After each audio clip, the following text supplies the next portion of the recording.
Hoy les voy a ofrecer, dado que es el día de San Jerónimo, pues un menú un poco más ligero. Les voy a hablar de la visibilidad de los traductores en la historia y en el arte, pero antes con unas reflexiones sobre la historiografía de la traducción, por si de ellas se puede sacar algo, siempre teniendo en cuenta que, como me dice la profesora Valdivia, que tendríamos que tener un receso y para después, tal vez dentro de 2 horas, para después pasar a la clausura oficial. Así pues, la visibilidad de los traductores en la historia y en el arte. El traductor invisible. Sin embargo, en la historia y en el arte, como podrán ustedes comprobar, no somos tan invisibles. Y posiblemente es este un espacio en el que debemos seguir avanzando para que poco a poco podamos llegar a figurar en el puesto que la sociedad debería reservarnos. Voy a hablar en primer lugar de la tipología de la historiografía de la traducción. Ayer distinguimos entre historia e historiografía. La historia como estudio en la universidad grado 0 no se enseña o apenas se enseña. Sin embargo, la historiografía la historiografía de la traducción está viviendo unos momentos de gran auge. Por eso digo que a la fecha de hoy, cuando gracias a Dios y al esfuerzo de muchos investigadores vamos disponiendo de un respetable corpus de escritos de historia de la traducción, cabe destacar las corrientes que paulatinamente se van perfilando en el ejercicio de la misma. Son fundamentalmente 2 las orientaciones metodológicas de la historiografía de nuestra especialidad. Por una parte, hay historiografía que se concibe como parte integrante de la teoría de la recepción literaria. Por ejemplo, la traducción ayer mencioné el Cortillano de Baltasar de Castiglione, y bueno, pues las traducciones del cortesano al español o al francés. ¿Por qué? ¿Qué se pretende con un título semejante? Pues perfeccionar, completar el panorama literario de una época en un país.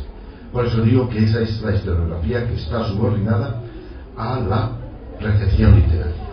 La recepción literaria, que como ustedes saben es una de las corrientes de los estudios de la literatura más importantes, ¿no? La escuela de la recepción, pues que se inventó allá por los años 70, tuvo un auge extraordinario, sobre todo a partir de Alemania. Es esta quizás la corriente dominante en el gremio. La obra de Henri van Hoff, que ayer mencionamos y que proyectamos, titulada un tanto pretenciosamente Histoire de la traduction en Occident. Y digo pretenciosamente, ¿por qué? Pues porque tiene ese título y resulta que no contempla pues 2 de los países que más traducen, que son España y Portugal. Es decir, contempla todos los demás, casi, bueno, tampoco los países escandinavos, contempla Bélgica. Bueno, es un esfuerzo de llegar a una historia de la traducción.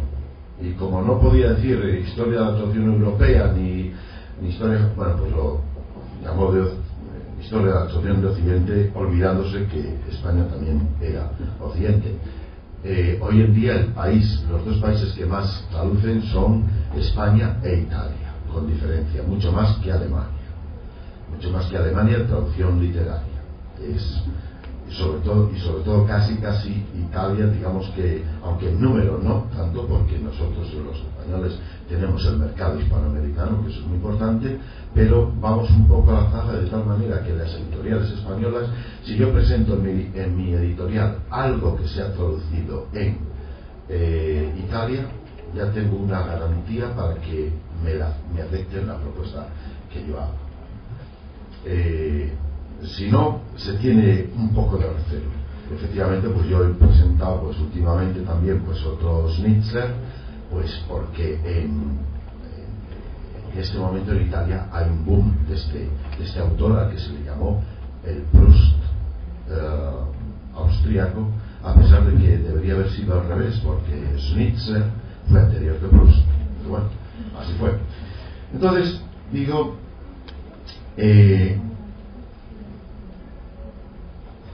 esta histoire de la televisión en Occidente pues deriva hacia esa vertiente, lo mismo que las obras españolas en la que yo colaboré, de Luis Pejenaute o de Francisco Ruiz Casanova, que ustedes vieron y que tienen en la bibliografía. Es una corriente que se ejerce sobre todo en el ámbito de la actuación literaria y de la historia y crítica de la literatura.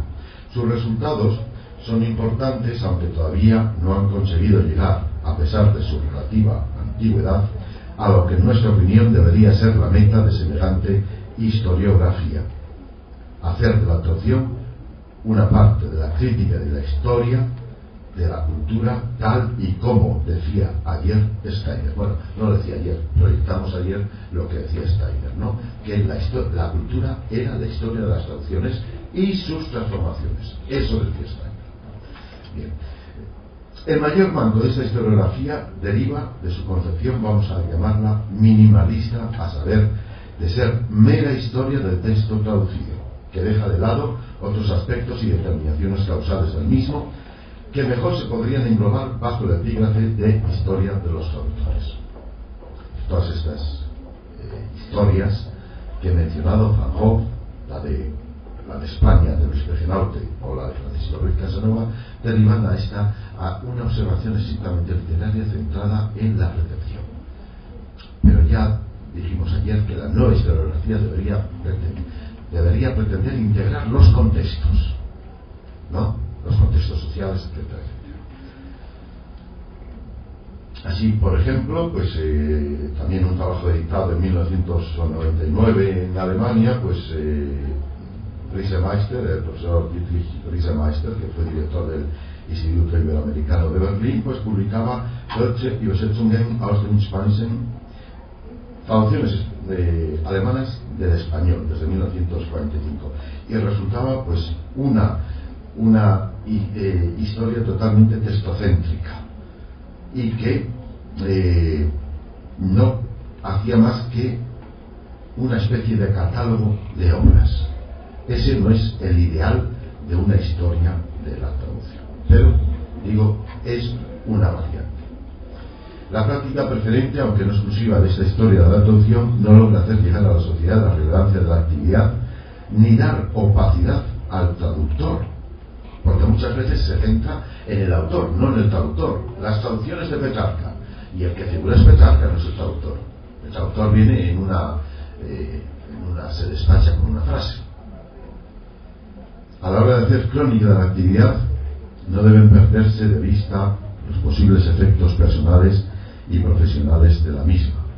El día en que el traductor gane la imagen pública, social y cultural que merece, obtendrá beneficios que derivarán en la consideración social de la profesión, como ya hemos dicho, y lo que es más importante es intentar un mayor respeto por la cosa en sí, aquella de la que hablaba Kant, más acentrado amor a la verdad. Efectivamente,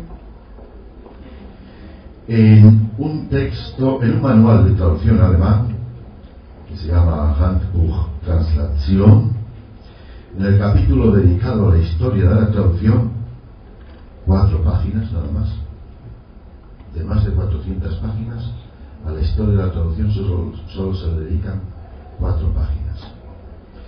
Pues dice esto el autor traducido: la historia de la traducción arroja luz sobre los traductores que a menudo han llevado una vida a la sombra, y ayuda tanto al traductor profesional como a la sociedad en general a comprender qué contribuciones han prestado los traductores a lo largo del tiempo al desarrollo de la vida cultural. Y es ahí donde deberíamos insistir. Aportaciones que los traductores han hecho a la historia de la cultura, más allá de lo que sea la pura literatura. Es esta pretensión la de arrojar luz sobre la vida en penumbra de los traductores. Yo me conformo con que sea en penumbra, que no sea totalmente transparente, ¿no? Pero me conformaría con que fuera en penumbra. Es esta pretensión la de arrojar luz sobre la vida en penumbra de los traductores y la mejor comprensión de la profesión, la que ha dado lugar a una segunda corriente que ha hecho aparición recientemente entre los historiadores de la traducción, principalmente a partir de la obra dirigida por Jacques Delisle, que comentamos ayer. Los traductores, poco la versión española hecha en Colombia, con bajo la dirección de Delisle. Y yo pues fue esta obra de enorme y justificado éxito. Yo creo me parece que en francés ya está reeditada por segunda vez, y en inglés creo que también tiene buen éxito. En español, como es todavía más reciente, de hace 3 años, pues, pero yo espero que posiblemente se apruebe. Esta obra trata precisamente de resaltar los servicios que los traductores han prestado en el ejercicio de la traducción y de sus actividades paralelas al desarrollo general de la humanidad. La división de los capítulos en los que el editor ha organizado su propuesta historiográfica, los traductores como creadores de alfabetos, los traductores como educadores de los pueblos, los educadores como transmisores de una religión, etcétera, etcétera, pues deja patente lo que decimos. Y también paradigmática es a este respecto la obra que yo también ayer cité de Jesús Baigorri, acerca de París a Nuremberg, la historia de la interpretación. Dado que en este sentido apenas hemos echado a andar, y ayer mencionaba unas 10 obras aproximadamente de este nuevo tipo de historiografía, pues obviamente queda mucho por hacer, y esta modalidad historiográfica está lejos de conseguir hasta ahora el objetivo meta natural de semejante enfoque. Por eso hay que continuar en él, que la traducción figure en las exposiciones de historia cultural e historia general como factor explicativo, a la par con muchas otras ciencias auxiliares y disciplinas que la historiografía considera como parcelas integrantes de sus consideraciones: la sociología, la política, la numismática, la diplomática. Ustedes se acuerdan cuando estudiaron historia ya en sus todavía no lejanos tiempos de bachillerato, pues nos hablaban a lo mejor de las ciencias auxiliares de la historia, y nos hablaban pues eso, la numismática, la diplomática, todo eso que ayuda a hacer historia. Bueno, pues, ¿y por qué no figura la traducción, la historia de la traducción, como ciencia auxiliar de la historia general? Si le pertenece, ya digo, pues la guerra franco-prusiana fue producto prácticamente de una mala traducción, bueno, de una manipulación, ya que habíamos propuesto la teoría de la manipulación, y habíamos propuesto la historia de la manipulación, pues fue una manipulación manifiesta, ¿no? El emperador que está tomando alemán, que está tomando, no, bueno, también no era emperador, era rey, estaba tomando las aguas de Bad Ems, ¿no? Y le manda un telegrama, un despacho al otro, al Bismarck. El Bismarck lo manipula, que tal, y entonces esto, Napoleón III se siente ofendido y la grandeza de la Francia no permite eso y declara la guerra, no, nefastamente. ¿Por qué no? O qué sé yo, el juramento de Estrasburgo, que es un hecho también de traducción, ¿por qué no figura en las historias generales de Francia o las historias de Alemania? Menos mal que en la historia de la lengua alemana figura. En la historia de la lengua alemana figura como un dato más, pero... Y fíjense, para que no piensen que hablo de memoria, tal vez un ejemplo les ponga de manifiesto lo que queremos decir: el hecho de que la clásica obra de historia cultural, la cultura del Renacimiento en Italia. Sí. Perfecto. Bueno, pues esta obra es paradigmática. ustedes posiblemente más de uno pues la conoce, pues es una obra clásica para el Renacimiento. Y el otro día habíamos dicho que el Renacimiento había sido una obra de traducción, era producto de una eclosión de traducciones. Es que la traducción está en el meollo del Renacimiento, fue lo que causó el humanismo. Y fíjense ustedes los apartados en los que divide Burckhardt su trabajo, pues son tales como el Estado, traduzco el Estado como obra de arte, un capítulo; desarrollo del individuo, otro capítulo; redescubrimiento de la antigüedad, otro capítulo; el descubrimiento del mundo y del ser humano, la sociabilidad y las fiestas, costumbres y religión, el arte del Renacimiento, etcétera, etcétera, etcétera. Pero algo que se parezca a una mención honorable de la frenética actividad traductora del humanismo italiano, que a la sazón producía una enorme cantidad de lo que entonces se llamaba volgarizzamenti, vulgarizaciones, no hay nada de ello. Solo hay una pequeña mención a la versión que Boccaccio hizo de la Ilíada, bueno, a la Limón, con un griego Calabres, de la Ilíada y la Odisea, y el historiador suizo afirmaba el descubrimiento de nuevos autores a través de la actividad de los copistas y de una cierta actividad de los traductores del griego, lo que no dejaba de ser una escandalosamente única referencia a la traducción de una obra de 1000 páginas dedicadas al desarrollo intelectual de una época única en un país único. Realmente es escandaloso, ¿no?